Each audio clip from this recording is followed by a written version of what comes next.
Hello दोस्तों, एक बार फिर से आपका अपने इस बेहतरीन डिजिटल मंच पर एपेक्स क्लासेस पर स्वागत है, अभिनंदन है और आपका मोस्ट वेलकम है, आपका और आपके सभी साथियों का। ठीक है, तो आज हम अपने इस प्रकाश वाली अध्याय के लास्ट वीडियो में आ गए हैं। तो अभी हम जो प्रतिबिंब बना रहे थे, लेंस के जो हम प्रतिबिंब बना रहे थे, उनमें हमने कितनी कंडीशन पर प्रतिबिंब बनाए? 3 ऑब्जेक्ट की स्थितियों पर हमने प्रतिबिंब बनाए। देखिएगा आप, सबसे पहले स्थिति कहाँ थी? बिंब की स्थिति थी, सर्वप्रथम थी एट इन्फिनिटी पर, यानी कि अनंत पर थी। देन सेकेंड पोजीशन थी आपके, सेकेंड पोजीशन कहाँ पर थी आपके? 2f1 के परे। एंड देन थर्ड पोजीशन थी आपके 2f1 पर। और अब हम इसके आगे वाली जो ऑब्जेक्ट की कंडीशन रहती हैं उसके बारे में डिस्कस करेंगे। तो देखिएगा आप, चौथी पोजीशन हमारी क्या बनती है? उत्तल लेंस के प्रतिबिंब बनाते समय।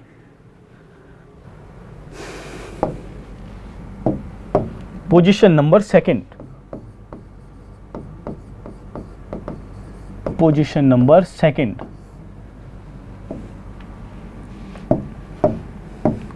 वही अपना अवतल लेंस है, अवतल लेंस। ठीक है, इसमें क्या देखना है आपको? तो हम सबसे पहले बुला लेते हैं अवतल लेंस को।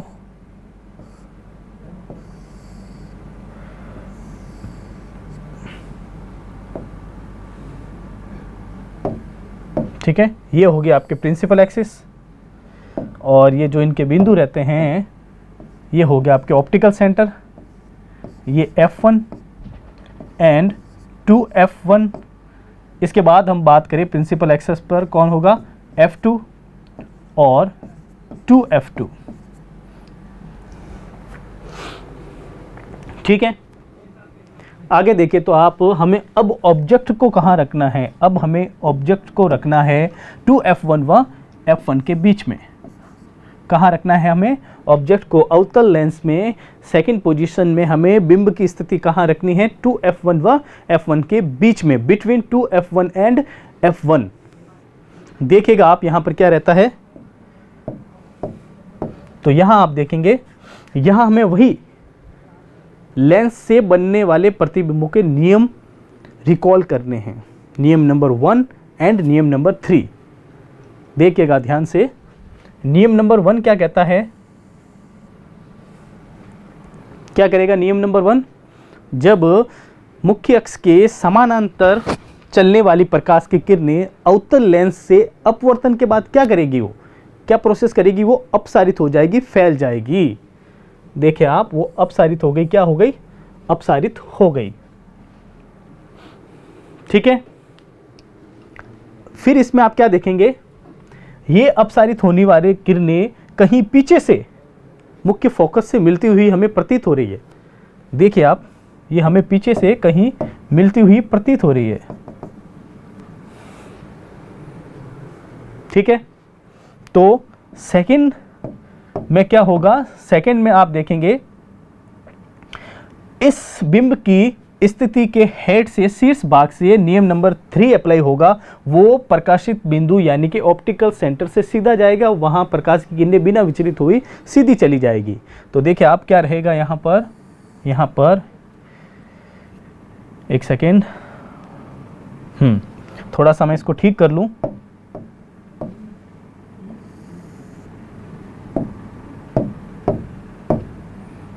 तो देखिएगा आप,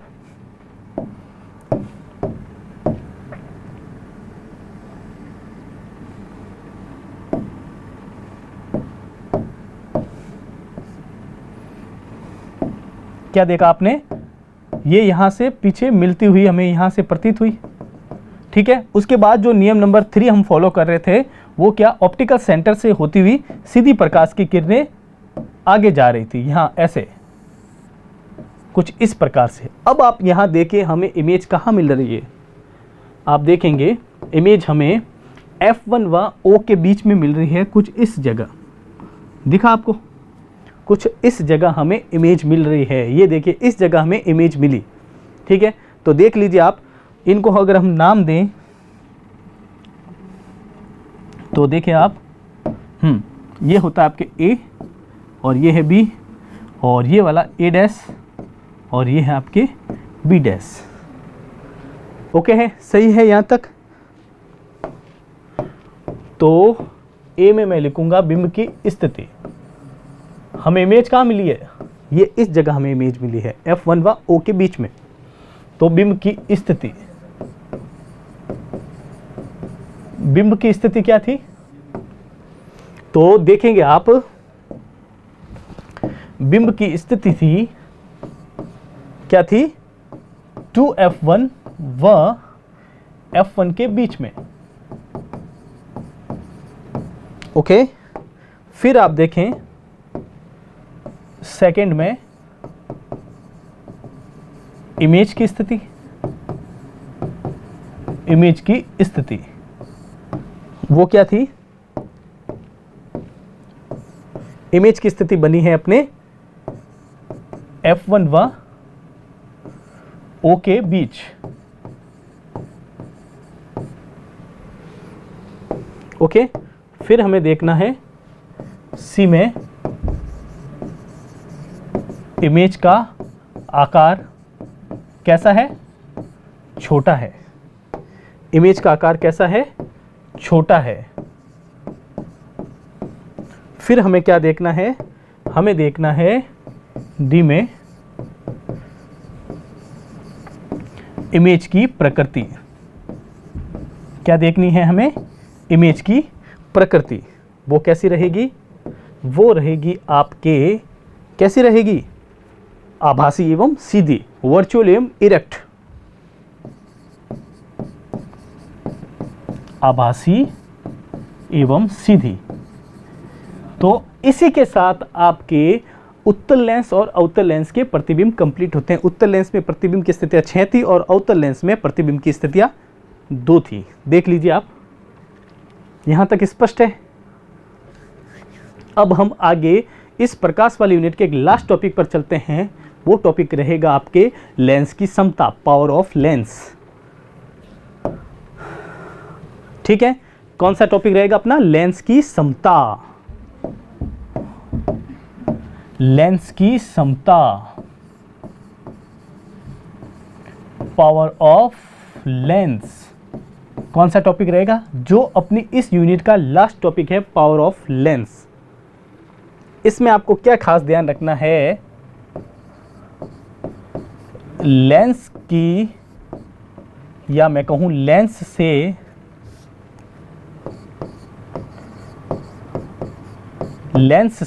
एक सेकेंड, लेंस से प्रकाश की किरणों, प्रकाश की किरणों का अभिसारित होना, अभिसारित या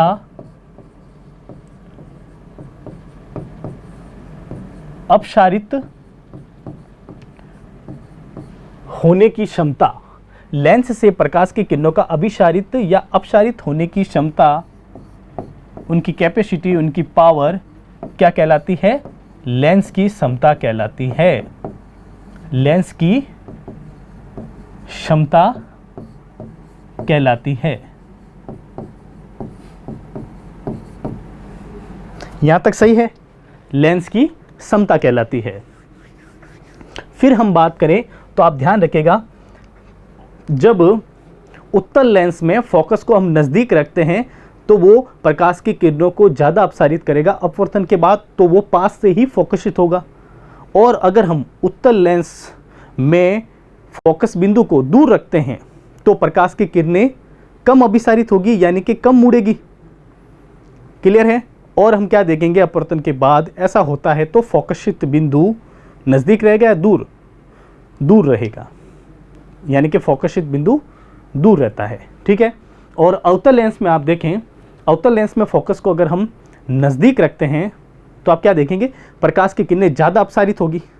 और अगर हम अवतल लेंस में फोकस बिंदु को पीछे रखते हैं तो प्रकाश की किरणें कम अभिसारित होगी, कम फैलेगी। ठीक है। यह जो यहाँ पर ये आप प्रक्रिया देख रहे हैं, ये जो प्रोसेस देख रहे हैं, ये जो मैकेनिज्म देख रहे हैं, इन्हीं को हम लेंस की क्षमता कहते हैं। और एक नज़र से हम सामान्य भाषा में मैं कहूँ आपको, तो आप ध्यान रखिएगा, लेंस की समता का मतलब आप एक शब्द में और ध्यान रखिएगा, चश्मे का नंबर।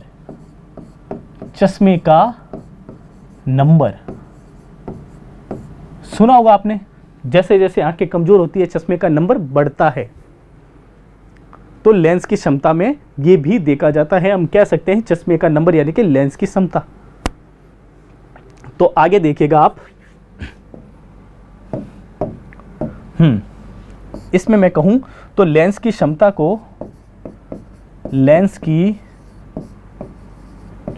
को P से दर्शाते हैं। पावर ऑफ लेंस P से प्रदर्शित करते हैं या दर्शाते हैं।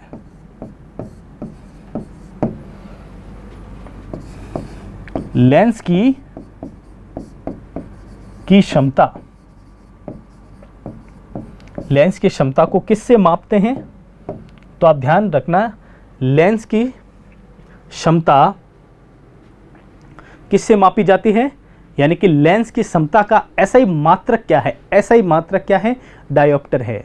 लेंस की क्षमता का SI मात्रक, लेंस की क्षमता का यानी कि P का SI मात्रक, SI मात्रक क्या है? डायोप्टर है। क्या है? डायोप्टर है। क्या है? डायोप्टर है।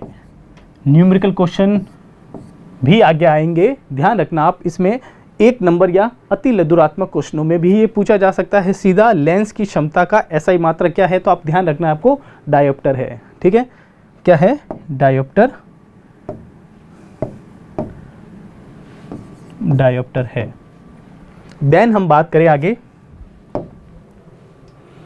तो आपको एक बात और ध्यान रखनी है, इसमें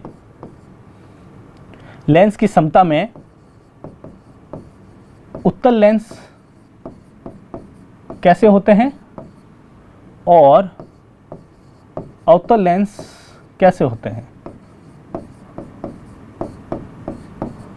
तो आपको ध्यान रखना है, उत्तल लेंस तो पॉजिटिव होते हैं, ओके, यानी कि धनात्मक, और नेगेटिव होंगे कौन? अवतल लेंस, नेगेटिव, ऋणात्मक। सही है यहां तक? इसके बाद बात करते हैं हम पावर ऑफ लेंस के फॉर्मूले की। लेंस की क्षमता का सूत्र क्या रहता है? तो देखिए आप,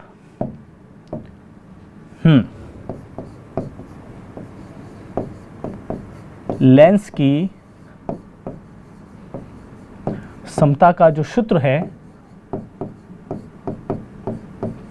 P इजिकल टू, सूत्र P का क्या रहता है? ध्यान रखिएगा आप, 1/f। क्या रहेगा?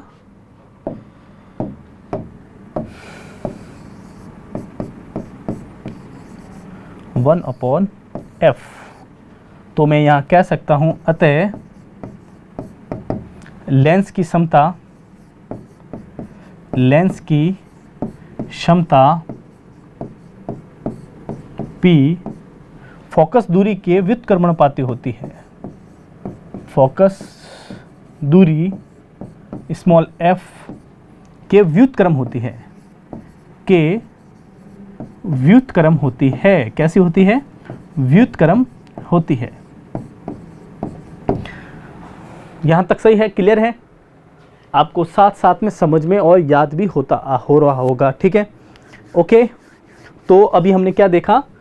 यहाँ लेंस की क्षमता का फॉर्मूला हमने बताया।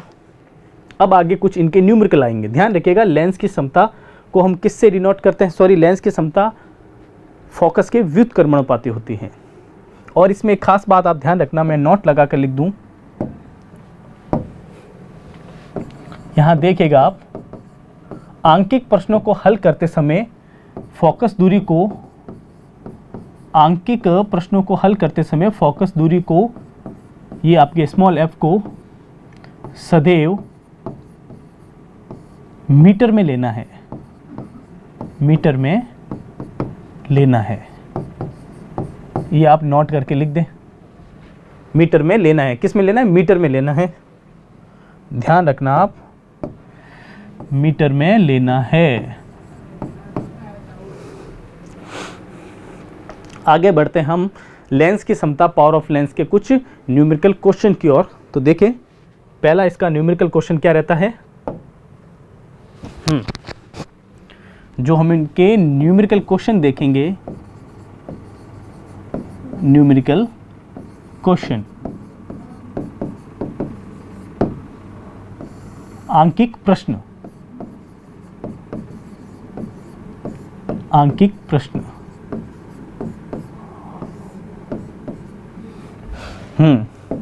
पहला प्रश्न है आपके, एक लेंस की फोकस दूरी कितनी बताई गई है? यहां पर मीटर में ही बताई गई है, 2 मीटर। तो आपको फोकस की समता, सॉरी लेंस की समता बतानी है। पहले आप बताइए इसका फॉर्मूला क्या होगा?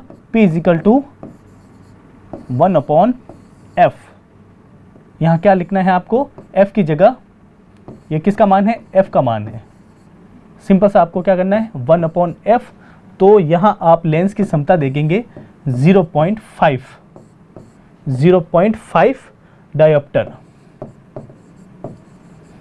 0.5 डायोप्टर इसका आंसर होगा। सिंपल क्वेश्चन था। मैं बता दूं आपको, मैथमेटिक्स में मैंने यहां क्या क्या है? भाग दिया है। देख लीजिए कैसे किया है। 2 को 1 से भाग देना है।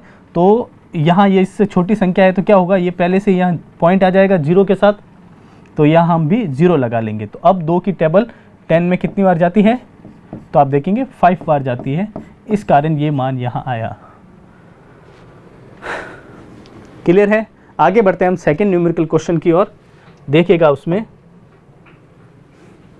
उसमें क्या है। तो देखिए, किसी चश्मे का लेंस दूर से आने वाले प्रकाश को कितने सेंटीमीटर? 25 सेंटीमीटर दूरी पर स्थित दीवार पर प्रक्षेपित करता है। तो लेंस की क्षमता ज्ञात करनी है हमें। ठीक है, तो क्या ज्ञात करनी है हमें? लेंस की क्षमता। देखें तो आप यहाँ कितने सेंटीमीटर दे रखा है? 25 सेंटीमीटर। अगर हम इसको कन्वर्ट करें मीटर में तो हो जाएगा आपके, क्या हो जाएगा? 0.25 मीटर। ठीक है, सेंटीमीटर को मीटर में हमने कन्वर्ट किया है। फिर हम लगाते हैं इसका फॉर्मूला। देखिए आप, 1/0.25। इसको जब आप सॉल्व करेंगे तो आएगा आपके 4।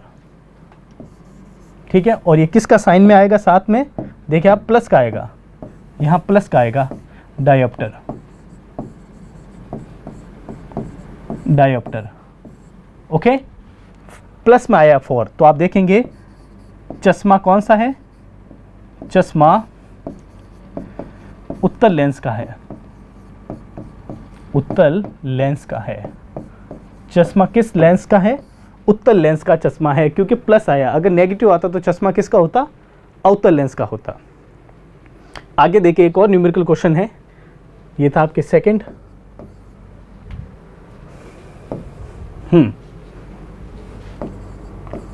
थर्ड न्यूमेरिकल क्वेश्चन देखिएगा आप। इसमें क्या होता है? लेंस की क्षमता कितनी है? +2 डायोप्टर है, यानी कि उत्तल लेंस ही है, और इसकी हमें फोकस दूरी ज्ञात करनी है। सूत्र क्या है? P = 1/f। यहाँ P की वैल्यू हमें दे रखी है +2 डायोप्टर,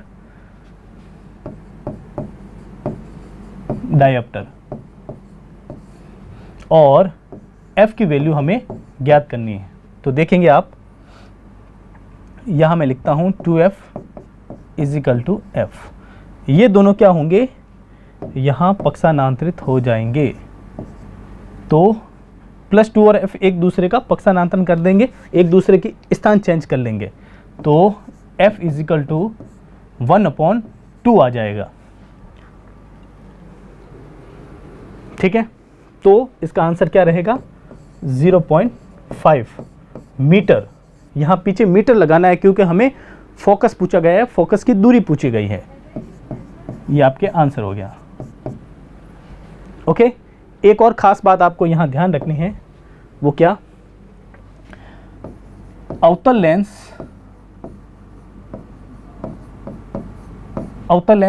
और उत्तल लेंस, इनमें दृष्टि दोष कौन कौन से होते हैं, सिंपल सा आप ध्यान रखिएगा। देखिए, अवतल लेंस में कौन सा होता है, निकट दृष्टि दोष में अवतल लेंस उपयोग किया जाता है। किसमें, निकट दृष्टि दोष में। और उत्तल लेंस में दूर दृष्टि दोष का निवारण होता है। यानी कि जब हमें निकटदर्शी दोष में आपको क्या ध्यान रखना है, निकट की इसके विपरीत है। निकटदर्शी दोष में क्या होता है, दूर की चीजें हमें स्पष्ट नहीं दिखाई देती है, और दूर दृष्टि दोष में क्या होता है, हमें निकट की चीजें, निकट की वस्तुएं स्पष्ट नहीं दिखाई देती है। ये नाम से उल्टे हैं, विपरीत है। क्या ध्यान रखना है आपको, दूर दृष्टि दोष में क्या होता है, निकट की वस्तुएं स्पष्ट नहीं होती है, स्पष्ट नहीं, ठीक है। और निकटदर्शी दोष में क्या होता है, दूर की वस्तुएं स्पष्ट नहीं। तो आप ध्यान रखिएगा, अवतल में कितने हैं, 1 है, 4, और इसमें 3 है। ज्यादा वाले एक साथ होंगे, यहाँ 3 है और यहाँ 2 है, 2 1 है, तो कम कम वाले साथ में होंगे। इस ट्रिक से आप इनको याद रख सकेंगे। ध्यान रखिएगा, निकटदर्शी दोष में किस लेंस का यूज किया जाता है आंखों के सामने चश्मा बनाते समय, अवतल लेंस का। और दूर दृष्टि दोष में किस लेंस का यूज किया जाता है, उत्तल लेंस का। ये नामों से विपरीत है। निकटदर्शी दोष में दूर की वस्तुएं स्पष्ट नहीं दिखाई देती है, और दूर दृष्टि दोष में निकट की वस्तुएं हमें स्पष्ट नहीं दिखाई देती है। याद रखना कैसे है, अवतल बड़े हैं 4 और ये 3 वर्ड है, बड़े बड़े साथ में होंगे, और इसमें 3 है और 2 है, छोटे छोटे साथ में होंगे। तो इसी के साथ आपकी अध्याय नंबर 9 प्रकाश वाली यूनिट आज फिनिश होती है, कंप्लीट होती है। तो अभी के लिए थैंक यू। नेक्स्ट हम और आगे किसी नए अध्याय की तरफ बढ़ेंगे।